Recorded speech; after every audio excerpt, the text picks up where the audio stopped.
News at 5। Delhi metro के विस्तार को लेकर केंद्र सरकार ने बड़ा फैसला किया है। कैबिनेट बैठक में दिल्ली मेट्रो के फेज 5A को मंजूरी दे दी गई। इस प्रोजेक्ट के लिए केंद्र सरकार ने 12,015 करोड़ रुपए की मंजूरी दी है।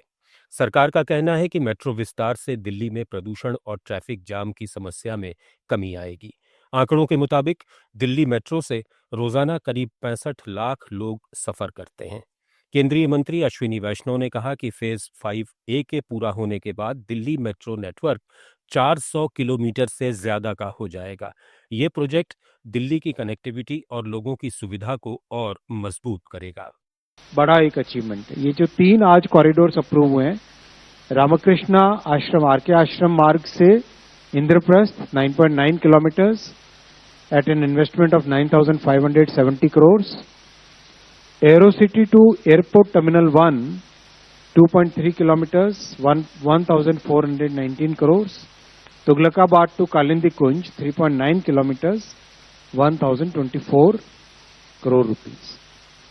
इस एक्सपेंशन से दिल्ली में 33,000 tonnes CO2 emission every year will be saved. 33,000 ton CO2 emissions every year will be saved because of these 3 corridors. That's 5 News at 5। Andhra Pradesh के श्रीहरिकोटा स्थित सतीश धवन अंतरिक्ष केंद्र से इसरो ने एक नया इतिहास रच दिया। LVM-3 M6 रॉकेट के जरिए अमेरिका का ब्लू बर्ड ब्लॉक 2 सैटेलाइट सफलतापूर्वक लॉन्च किया गया। 6,100 किलोग्राम वजनी ये अब तक भारत से लॉन्च किया गया सबसे भारी सैटेलाइट है।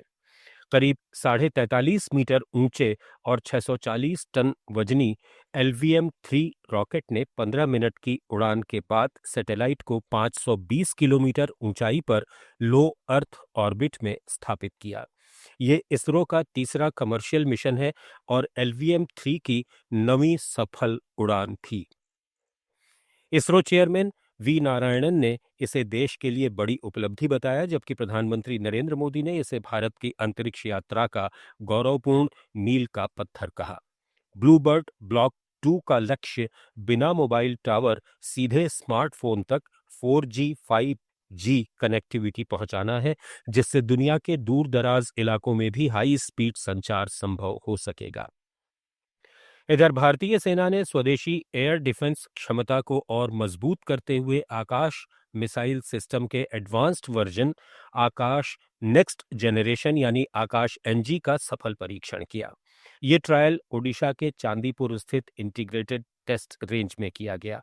DRDO के मुताबिक परीक्षण के दौरान आकाश NG ने अलग अलग दूरी और ऊंचाई पर मौजूद हवाई लक्ष्यों को सटीकता के साथ नष्ट किया। इस सिस्टम ने कम ऊंचाई पर उड़ रहे लक्ष्यों को लेकर लंबी दूरी पर मौजूद ऊंचे लक्ष्यों को भी सफलतापूर्वक मार गिराया। आकाश NG fighter jet, cruise missile, drone और UAV को 80 किलोमीटर की दूरी और 20 किलोमीटर की ऊंचाई तक निशाना बना सकता है। इसकी सबसे बड़ी खासियत यह है कि ये एक साथ 10 हवाई लक्ष्यों को तबाह करने में सक्षम है। DRDO द्वारा विकसित और BDL द्वारा निर्मित इस सिस्टम को जल्द ही सेना और वायुसेना में शामिल किया जाएगा, जिससे भारत की हवाई सुरक्षा और ज्यादा मजबूत होगी। महाराष्ट्र की राजनीति में करीब 20 साल बाद ठाकरे भाई उद्धव और राज एक साथ चुनाव लड़ने जा रहे हैं। दोनों ने मुंबई में संयुक्त प्रेस कॉन्फ्रेंस कर गठबंधन का ऐलान किया। उद्धव ठाकरे ने कहा कि हमारी सोच एक है, अगर बटेंगे तो बिखरेंगे। महाराष्ट्र के लिए हम सब एक हैं। इससे पहले उद्धव और राज ठाकरे शिवाजी पार्क स्थित बाला साहेब ठाकरे के स्मारक पहुंचे और श्रद्धांजलि दी। बीते 5 महीनों में ये दूसरा मौका है जब दोनों भाई एक मंच पर नजर आए। न्यूज एट 5 में फिलहाल इतना ही। जुड़े रहिए लेट्स माइक के साथ। आप सुन रहे थे let's make more than radio. Follow कीजिए हमें हमारे सोशल मीडिया प्लेटफॉर्म्स पर।